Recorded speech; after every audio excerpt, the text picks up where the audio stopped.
Bem, pessoal, antes de começar a nossa terceira aula, se você não viu a primeira e a segunda, né, que tem a apresentação e como conseguir esse ambiente de treinamento no SAP, por favor, recomendo que você assista o primeiro e o segundo vídeo, ok? Bom, para dar início, antes de começar o programa, ou começar a programar, vamos entender um pouco sobre o R3. O R3 é um conjunto de aplicações projetado para o processamento de dados em massa que a SAP usa. O ambiente em que escrevemos o nosso programa é o ABAP 4, ou seja, o ABAP ele é executado dentro do R3. E ABAP é a linguagem na qual nós programamos no SAP.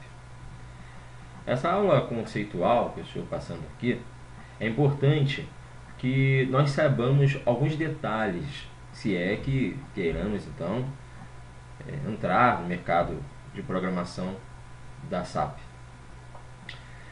É importante que você saiba que a SAP já entrega para o cliente final um conjunto de aplicações padrão, que é comumente ele é chamado de programas standard. Eles são prontos para o uso. Cada grupo de programas pertence a um módulo. E quais são os principais módulos que nós encontramos quando vamos programar no ABAP? Nós temos o PP, que é o planejamento de produção, temos MM, que é o gerenciamento de materiais, temos o SD, que é vendas e distribuição, ou Sales and Distribution, FI, que é a parte de financeiro, né?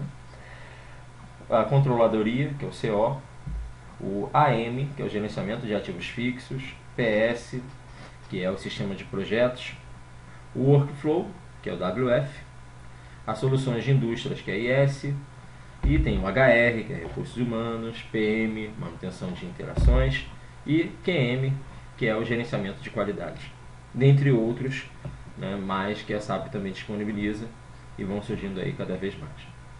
Mas talvez você esteja se perguntando, mas por que colocar isso numa videoaula e por que citar isso agora? Bom, vamos supor que você queira mexer numa transação assim. Vamos entrar aqui na ME21N.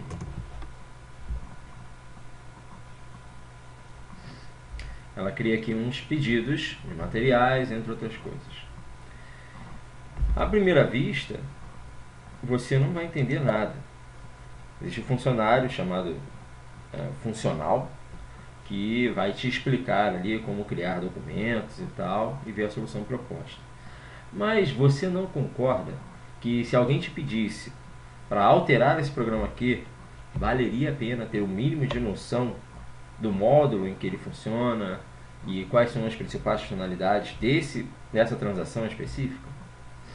Então, por isso, nós temos que ter pelo menos uma noção. Não quer dizer que você vai querer ser um funcional, mas é bom ter uma noção desses módulos, ver para que funciona e assim por diante, porque isso vai enriquecer o seu currículo, inclusive.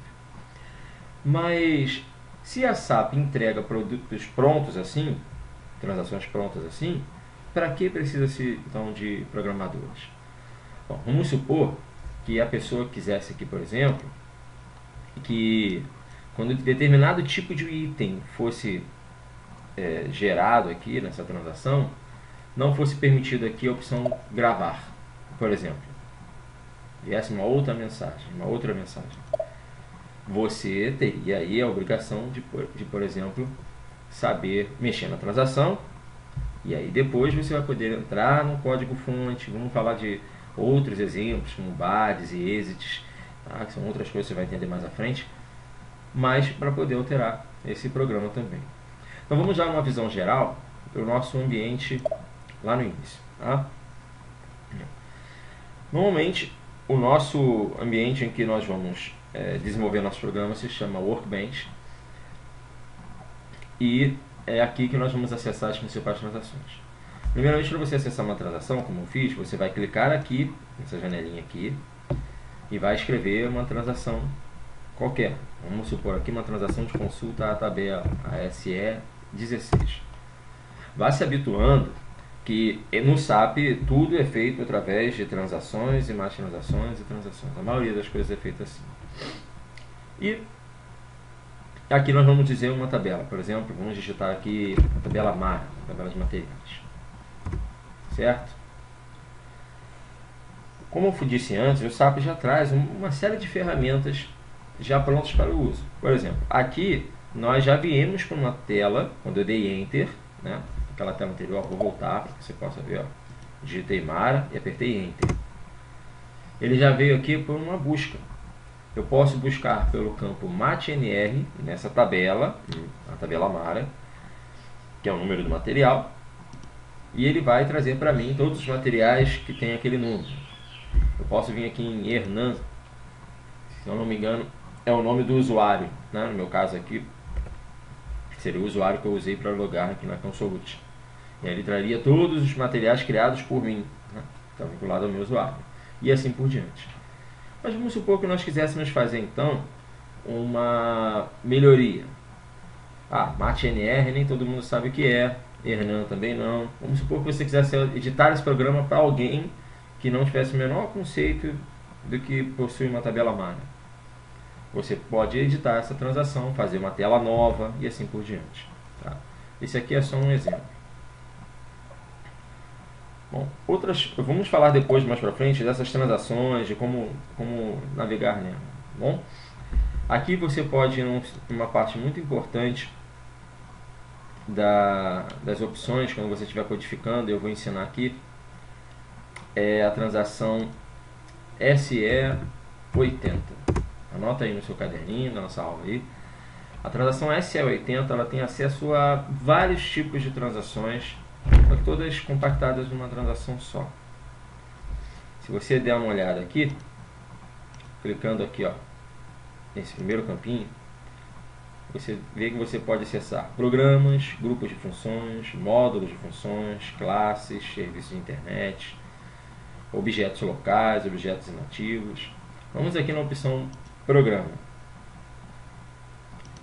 Então aqui você pode abrir programas para editar, e se você digitar um programa que não existe, vamos colocar aqui Z qualquer coisa, certo? Esse programa provavelmente não existe, eu acredito que ninguém tenha criado aqui, mesmo no ambiente de treinamento que é utilizado por milhares de pessoas ao mesmo tempo, acredito que não tenha ninguém criado esse programa. Então vamos clicar aqui em procurar, vamos aqui no óculos, né? Fica o nosso procurar aqui, a mensagem que ele vai trazer para a gente: o programa Z qualquer coisa não existe. Você quer criar o objeto? Aí sim, simples assim, vamos criar o objeto. Eu não vou ensinar como criar um programa agora, tá? Deixa eu só mostrando aqui como que funciona a transação SE80. Então, essa é uma das transações que nós vamos utilizar bastante para você acessar vários tipos de programas. Por que eu gosto dessa? Talvez alguns programadores muito mais experientes que eu, na verdade eu sou novato na área, né, comparado com muitos outros programadores, vou falar assim, porque não usa SE38. Eu, como estudante, no início eu achava muito melhor a SE80 porque já trazia várias outras opções, e a SE38 não traz aqui no cantinho. Por exemplo, vamos procurar um programa que já existe aqui, um programa Z, que algum estudante já tem feito, o Z-Test. Tá vendo aqui, ó, no momento que eu abri o Z-Test, aparece aqui para mim, no nome do objeto, etc., todas as telas que foram criadas, se tiverem variáveis, includes, você vai entender também o que eu estou falando, se você não está entendendo. Aparece toda listadinha aqui para mim. Então eu acho muito interessante, muito bacana, porque eu tenho noção do que está sendo criado, do que está sendo criado dentro do meu programa. Ok? Mas, para você matar a curiosidade, você pode voltar lá na tela inicial, né? E vamos na SE38, que é a transação onde nós podemos acessar programas. Aqui nós podemos digitar vários programas, ok? E o princípio é o mesmo. Ó. Se eu digitar um programa que não existe, dizer tchau, por exemplo, ele vai dar a opção de criar, já tem aqui a opção de criar, e se eu quiser exibir, vai estar aqui. Se eu mandar exibir, ele vai dizer que não existe. Diferente lá da SE80, ele não vai me dar a opção, deseja criar, porque está aqui bem explícito aqui para você, você tem a opção de criar, ok? Se você quiser modificar um programa, você vai poder digitar o nome de um programa que existe e clicar em modificar. beleza? Lembrando que esse ambiente é compartilhado, então por favor, não edite programas alheios. Você não vai gostar se fizerem isso com você. Você está desenvolvendo seu programinha lá, está estudando, alguém vai lá, vou melhorar o programa de fulano. Não faça isso. Vou ensinar depois como fazer cópia de um programa. Aí sim, você pode copiar um programa que eu vou deixar aqui de exemplo, para que você não tenha que escrever tudo na videoaula. Vou deixar um programinha pronto, tá? Mas na primeira, não se ilude, que eu vou fazer você escrever o programinha do zero, para que você possa ficar bem craque aí em desenvolver o seu programa, ok? Então, essa aula já está muito grande. Na próxima videoaula vamos dar mais um passo a passo aqui, seguindo algumas orientações de algumas bibliografias que eu encontrei. Um livro que eu recomendo muito, você pode procurar aí nas livrarias, é um livro chamado Aprenda ABAP em 21 Dias. Tá? Esse livro ele é muito importante, apesar de ser bem antigo, eu acredito que não tem uma versão atual. Se eu não me engano, ele é de 1996, mas me ajudou muito. E ele é todo em português e realmente você consegue aprender o básico em 21 dias. Se você tiver o livro e acompanhar nossas videoaulas aqui, eu tenho certeza que você vai dar o seu primeiro passo com grande estilo. Então, até a próxima, pessoal.